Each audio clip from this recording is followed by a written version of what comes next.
विजयदशमी की कहानी दो मुख्य घटनाओं से जुड़ी है। पहला, त्रेता युग में भगवान राम द्वारा राक्षस रावण का वध और दूसरा, देवी दुर्गा द्वारा महिषासुर का वध। भगवान राम ने रावण को हराकर लंका पर विजय प्राप्त की थी और यह विजय नवरात्रि के 9 दिनों के बाद दशमी तिथि को हुई थी। इसी तरह देवी दुर्गा ने महिषासुर नामक राक्षस का वध कर देवताओं का भय समाप्त किया था। इसलिए विजयदशमी को बुराई पर अच्छाई की जीत, असत्य पर सत्य की विजय और शक्ति पूजा का पर्व माना जाता है। अश्विन माह के कृष्ण पक्ष की दशमी को माता दुर्गा ने महिषासुर का वध किया था और भगवान श्री राम ने दशानन रावण का वध किया था। यह अच्छाई की बुराई पर जीत का दिन था, इसलिए इस दिन दशहरा और विजयदशमी का पर्व मनाया जाता है। यानी इस दिन में आयुध पूजा के साथ माता दुर्गा और श्री राम की पूजा होती है और रात को रावण दहन करके विजयोत्सव मनाया जाता है। आइए दोस्तों, अब हम लोग दशहरा की कथा देखते हैं।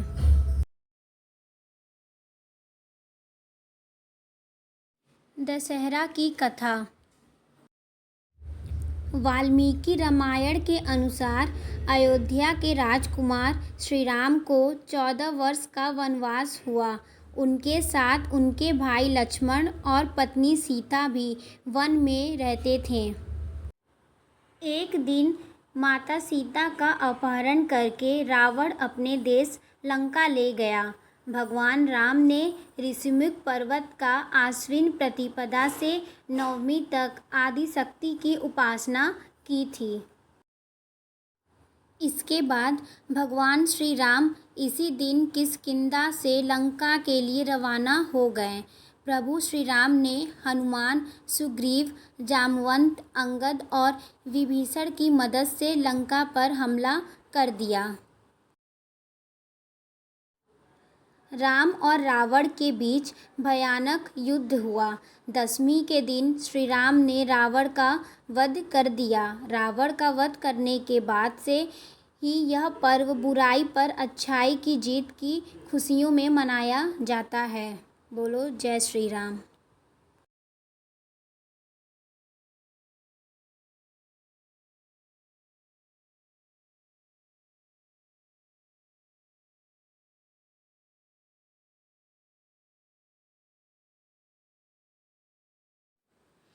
और इसी दिन माँ दुर्गा ने भी महिषासुर नामक राक्षस का वध किया था।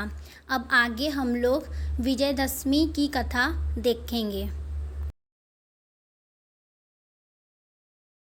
विजयदशमी की कथा। रंभासुर का पुत्र था महिषासुर, जो अत्यंत शक्तिशाली था। उसने कठिन तप किया था। ब्रह्मा जी ने प्रकट होकर कहा, बस एक मृत्यु को छोड़कर सब कुछ मांगो।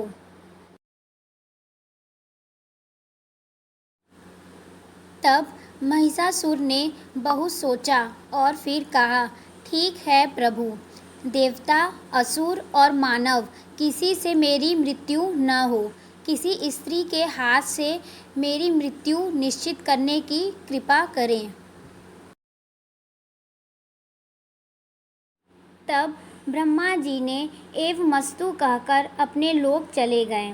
वर प्राप्त करने के बाद उसने तीनों लोकों पर अपना अधिकार जमाकर त्रिलोकाधिपति बन गया।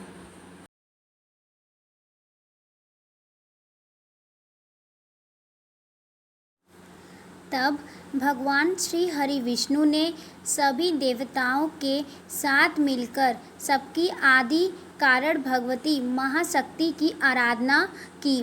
सभी देवताओं के शरीर से एक दिव्य तेज निकलकर एक परम सुंदरी स्त्री के रूप में प्रकट हुआ।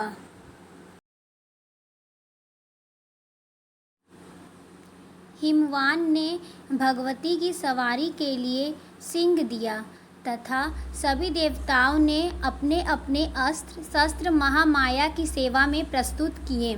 भगवती ने देवताओं पर प्रसन्न होकर उन्हें शीघ्र ही महिषासुर के भय से मुक्त करने का आश्वासन दिया।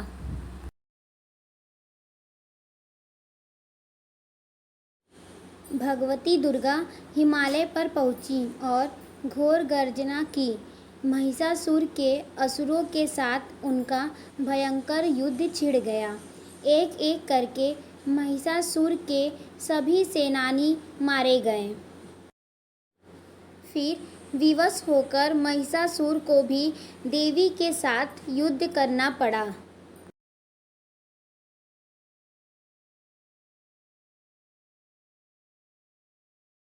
महिषासुर ने नाना प्रकार के माइक रूप बनाकर देवी को छल से मारने का प्रयास किया, लेकिन अंत में भगवती ने अपने चक्र से महिषासुर नामक राक्षस का मस्तक काट दिया तथा सारे देवी देवताओं को भय मुक्त किया।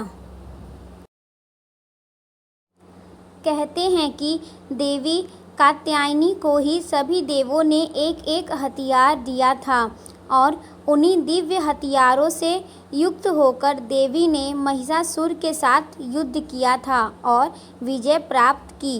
बोलो जय माता दी।